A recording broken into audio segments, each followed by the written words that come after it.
Aloha, Cyberbots. Hope everyone's having a wonderful, wonderful evening. Well, I wanted to let everyone know that for my Christmas bedtime stories, I'm not going to have any more outrageous endings. So all the children can listen to my bedtime stories as well because they have been. So I don't want them to ask the parents 25 questions before they go to bed. Mommy, why did she do that? Now my skits, that's a different story. Well, with that said, I wanted to share a personal Christmas story that happened to me last Christmas, and I wanted to share with everyone. Are you guys ready? Okay, and this is titled The Gingerbread House. I titled it myself, The Gingerbread House. Well, I trained this couple. They're my clients. I'm their personal trainer. And it was about 2 weeks before Christmas. And they wanted to finish Christmas shopping for their children. They had 3 little kids, adorable little creatures too. And they asked if I can babysit. So surely I said yes, because I love to babysit. So I was excited and I said, yes, of course I'll babysit. So they were going to go out shopping and they left and whatnot. So I stayed with the kids. And every time I babysit, I like to do arts and crafts with the children. So they had a gingerbread house kit, so they wanted to do the gingerbread house kit, so of course I was up for it. So we're so excited getting the gingerbread house down from the pantry and getting all the supplies that we needed as well. Well, when we opened the kit, to my surprise, it was damaged. The panels looked like someone had just crushed them. So whoever was working on that kit, I guess they had a super bad day and they just hated Christmas and they were just probably Grinches or something. So they just broke all the pieces. So everything was just crumbled up and the kids saw that and they started crying. So I'm like, oh my God, what do I do? So they started crying. I wanted to do a gingerbread man, you know, they're oh, So my heart broke, of course, because I don't like to see children cry. So I immediately call up their parents and ask them what happened. I told them the gingerbread house, the whole kit was crumbled into pieces, but I could solve it because I can, with their permission, I asked, with your permission, may I take the kids over to my place because I have lots of supplies over there that I can bring back to the house and we can make our gingerbread house.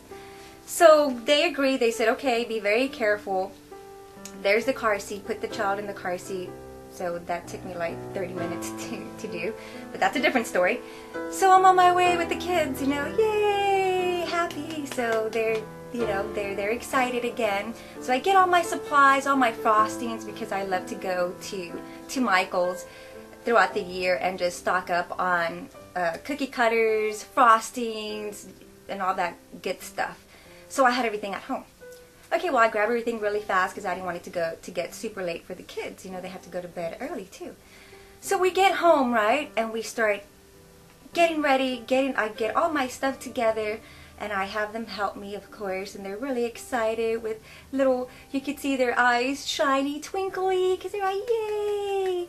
So we get everything together, and then I used marshmallows to put the panels together. Of course, I baked the gingerbread panels. I baked them, made them square sheets like that because I had my cutter and everything. And then I was gonna melt the marshmallow, but I told the kids, you guys cannot touch the marshmallow because that's an adult's job because the dish is gonna be really hot when it comes out of the microwave. Well,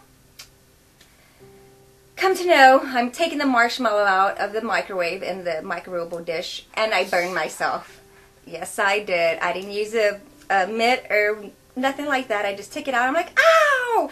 And they started laughing at me. So that made things a little bit brighter for them, not me, because my hands were on fire. They were just pulsing, burning. I'm like, and I didn't want to yell and say, oh my God! So I'm like, oh, okay. So I'm sucking it up, right, trying to be brave in front of the children. And they're laughing at me. They're all, ha ha ha, you burned yourself. It was hot. So that was my little non-adult moment. But anyway, we put the marshmallow together and I put frosting to decorate the house, and we put those little gumdrops. They were so excited to put the little gumdrops on the house, and then we did snow with the frosting.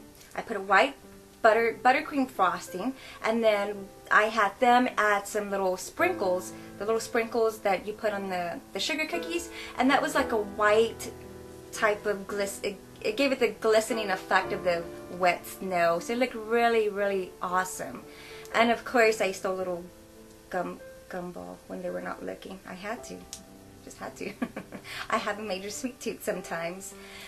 So, and then with the frosting, with the little tube, with those little when you put the frosting at the end of the tubes, they have the different type of tubes that have the thin line or the wide line, or you can make different flowers. So we had the little thin adjustment for it, and we made the little windows. So I was helping to make the little windows and whatnot. All in all, the gingerbread house came out so awesome. I mean, it was beautiful. We had good teamwork. The children were happy. They were excited. I was happy. Not that I burned myself, but they were. So I was fine with that. But I was happy. I got to taste a gumball. And all in all, I ended up saving Christmas for the children. They were happy. They slept well. They had nice little gingerbread men dreams. And the parents were happy. And one more thing.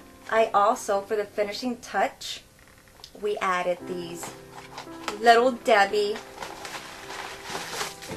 gingerbread men outside the house, and that just gave it the finishing touch. So we got really creative together. I mean, kids are awesome. They have a good imagination. They really do. They help me out. Well, there you go, everyone. My gingerbread man house was just awesome. And the end. Thanks for watching, everyone. Good night and have sweet, sweet Christmas dreams.